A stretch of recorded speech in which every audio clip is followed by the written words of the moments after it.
Hello everyone, in today's tutorial I will show you how to choose your activity level on Myfitnesspal application.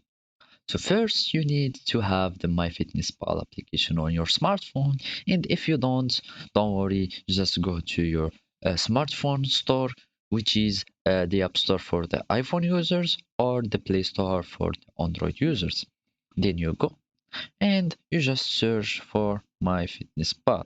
Simply type MyFitnessPal and you will find this application. So all you have to do is to download it and it will be installed automatically on your phone. And now we have to click on it to access to the application. If it's your first time, you will have to connect or to log in with an account. If you don't already have one, just create and sign up with a new email, or you can sign up with a Facebook account. So now we need to change our activity level.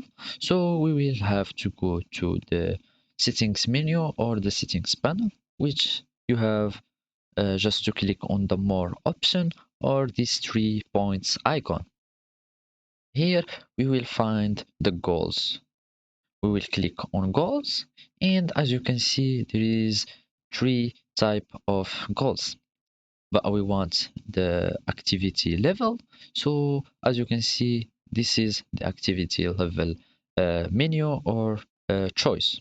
So we click on it, and as you can see, just click on yes for the confirmation message. Yes, and those are our activity levels. So I'm going just choose whenever or whether choosing lightly active, not very active, whatever the activity level that you want to choose. So I'm just letting it active. I'm going to click on done, and you will have it changed on your goals. So basically, this is how you choose your activity level on MyFitnessPal. Thank you for watching and goodbye.